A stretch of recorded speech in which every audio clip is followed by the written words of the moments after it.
తనను వ్యక్తిగతంగా రాజకీయంగా అన్ని రకాలుగా వేధిస్తున్న కూతురు ఎమ్మెల్సీ కవితపై కేసీఆర్ కసి తీర్చుకున్నారా?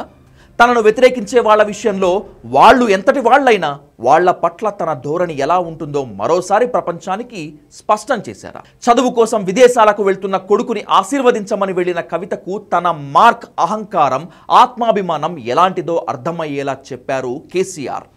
ఆమెను రూమ్ బయటే పెట్టి ఆమె కొడుకును మాత్రమే రూమ్లోకి అనుమతించి ఆశీర్వదించి పంపించారు పెద్దాయన. కవిత విషయంలో కేసీఆర్ ఎంత స్పష్టంగా, నిర్దయగా, నిర్మోహమాటంగా ఉన్నాడనేటువంటిది ప్రజలకు, రాజకీయ వర్గాలకు అర్థమైపోయింది.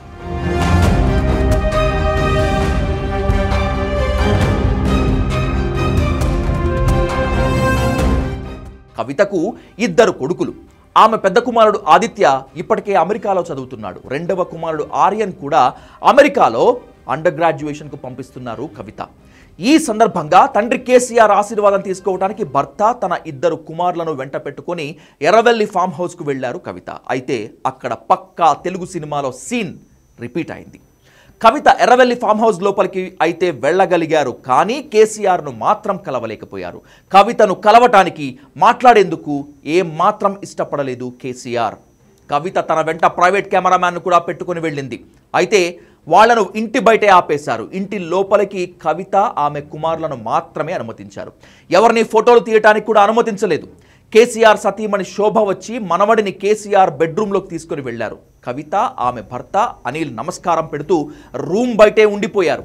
వాళ్లను కనీసం కన్నెత్తైనా చూడలేదు కేసీఆర్. ఆ సందర్భంగా మనవడు ఆర్యాని ఆశీర్వదించిన పెద్దాయన అతనితో కాసేపు ముచ్చటించారు.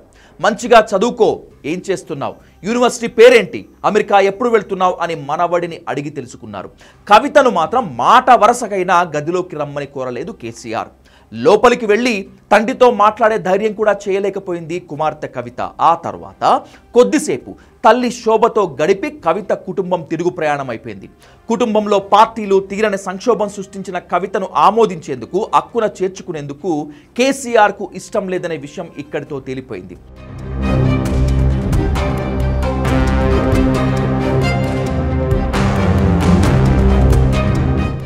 కవిత ముఖం చూడటానికి కూడా కేసీఆర్ ఇష్టపడటం లేదు అనేది క్లియర్ కట్గా స్పష్టమైపోయింది. తనను వ్యతిరేకించిన వాళ్ల పట్ల కేసీఆర్ ఎలా ఉంటారు అనేది మరోసారి రుజువైంది. 3 రోజుల క్రితం రాఖీ పండుగ రోజు రాఖీ కట్టడానికి వస్తాను అని కవిత కేటీఆర్కి మెసేజ్ పెడితే not available, out of station అంటే అందుబాటులో లేను, ఊళ్ళో లేను అని స్పష్టంగా తన తిరస్కారాన్ని రిప్లై రూపంలో ఇచ్చాడు కేటీఆర్. అంతేకాదు, రాఖీ రోజు అందుబాటులో లేకుండా బెంగళూరు, అటు నుంచి ఢిల్లీ వెళ్ళిపోయాడు. దీన్ని బట్టి తండ్రి కొడుకులిద్దరూ కవిత ముఖం కూడా చూడకూడదని, కుటుంబం నుంచి, పార్టీ నుంచి ఆమెను వెలివేయాలని నిర్ణయించుకున్నట్లు అర్థమైపోతుంది. ఇదే విషయాన్ని బయట వ్యక్తి అయిన జగదీష్ రెడ్డితో పరోక్షంగా చెప్పించేశారు కూడా.